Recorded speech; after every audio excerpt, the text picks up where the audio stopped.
Hi everybody, this is Arvind. In this video I shall explain to you difference between theft and extortion. Theft, first point.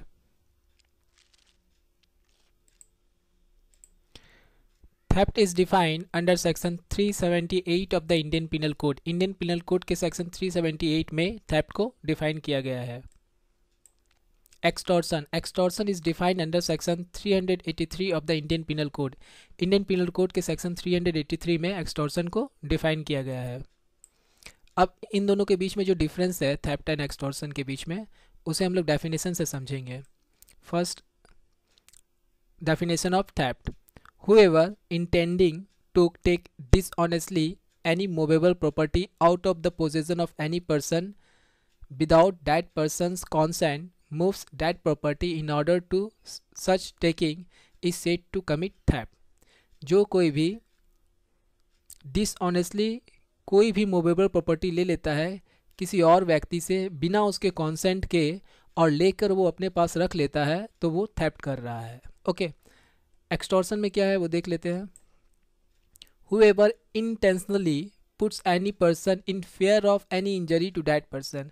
जो कोई भी intentionally जानबूझकर किसी व्यक्ति को fear में डालता है, उसे डराता है, धमकाता है कि वो उसे मार देगा, या फिर टू एनी अदर या फिर किसी और व्यक्ति को, एंड देयर बाय और उसके बाद dishonestly induces the person so put in fear to deliver to any person any property.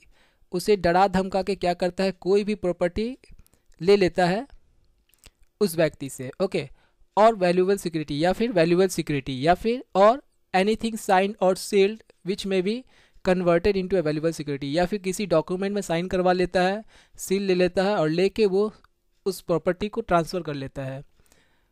तो वो ये जो व्यक्ति का ये जो एक्ट कर रहा है ये एक्सटॉर्शन होगा. ओके, तो थेफ्ट में हम लोग क्या समझे?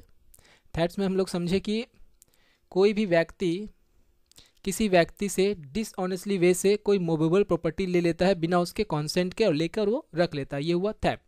एक्सटॉर्शन में क्या है कि एक्सटॉर्शन में है कि उस व्यक्ति को भय दिला के उसे कि वो उसे मार देगा या काट देगा, जो भी ये भय दिला के क्या करता है, उसका कोई प्रॉपर्टी जो है एनी प्रॉपर्टी या फिर कोई वैल्यूएबल सिक्योरिटी या फिर किसी पेपर वगैरह में साइन करवा लेता है और साइन करवा के जो प्रॉपर्टी जो है वो अपने नाम में ट्रांसफ़र कर लेता है. तो ये जो एक्ट हो रहा है ये होगा एक्सटॉर्शन. ओके, एग्जाम्पल से समझ लेते हैं दोनों का डिफरेंस को. A being Z servant and interested by Z with the care of Jat's plate, dishonestly runs away with the plate without Jat's consent. A has committed theft. ए क्या है? ए जो है वो जैट्स का सर्वेंट है. तो ए ने क्या किया कि बिना जैट से परमिशन लिए उसका प्लेट्स लेके वो भाग गया. तो ए ने यहाँ पे क्या किया? ए ने यहाँ पे चोरी किया, थेफ्ट किया. ओके, एक्सटॉर्शन का एग्जांपल देख लेते हैं. A by putting Z in fear of grievous hurt. A ने क्या किया? जैट को बोला कि मैं तुम्हें गंभीर चोट पहुंचा दूंगा. Dishonest induces Z to sign और affix his seal to a blank paper and deliver it to A. तो मैं तुम्हें गंभीर चोट पहुंचा दूंगा, तुम एक काम करो, तुम एक ब्लैंक पेपर में अपना सिग्नेचर और सील करके मुझे दे दो. तो ए ने तो जैट ने क्या किया? वो साइन और सील करके ए को दे दिया. Okay, deliver it to A. Z sign and deliver the paper to A. Z ने साइन किया और डिलीवर कर दिया ए को. Here as the paper so sign may be converted into a valuable security. यहाँ पर जो जैट ने पेपर पे साइन किया, अब ए क्या कर सकता है? वो उसके प्रॉपर्टी को अपने नाम पे ट्रांसफ़र कर सकता है. तो यहाँ पर जो ये एक्ट हुआ है, ए ने जो एक्ट किया है ये जो एक्ट है वो एक्सटॉर्शन है. तो ए ने जो ऑफेंस किया है वो एक्सटॉर्शन का ऑफेंस किया है. A has committed extortion. Okay, in theft property taken out without consent of the owner. Theft में जो प्रॉपर्टी लिया जाता है ऑनर से, वो उस ऑनर्स के कॉन्सेंट के बिना लिया जाता है. ऑनर्स का कॉन्सेंट नहीं होता, बिना कॉन्सेंट के क्या करता है वो प्रॉपर्टी या वैल्यूएबल जो थिंग्स है उसे लेके वो चला जाता है, लेके रख लेता है. ओके, एक्सटॉर्शन में क्या होता है? In extortion the consent of the owner is obtain but wrongfully.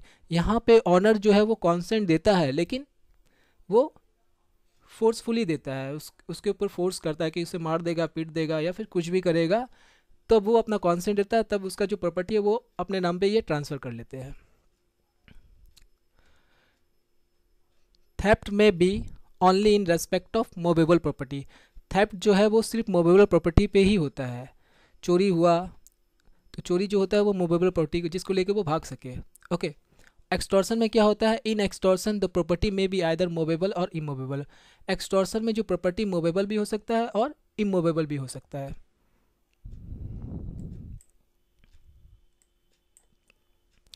6 number point, there is no element of force. Theft में जो होता है फोर्स नहीं होता है, यहाँ पे ऑनर को पता भी नहीं होता है, चोरी हो जाता है।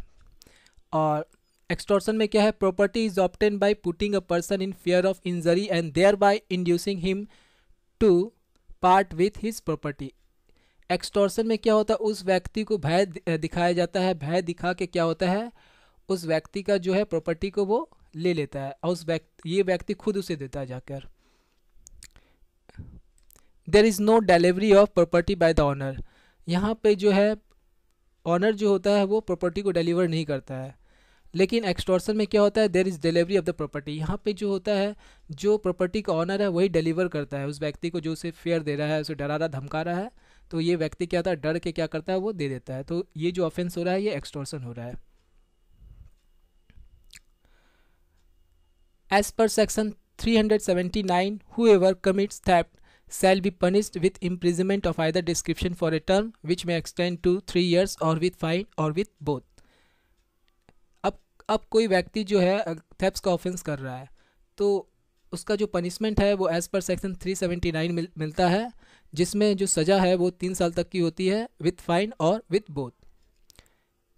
एक्सटॉर्शन में क्या है? As per section 384 a person committing extortion shall be punished with the imprisonment of 3 years or with fine or with both।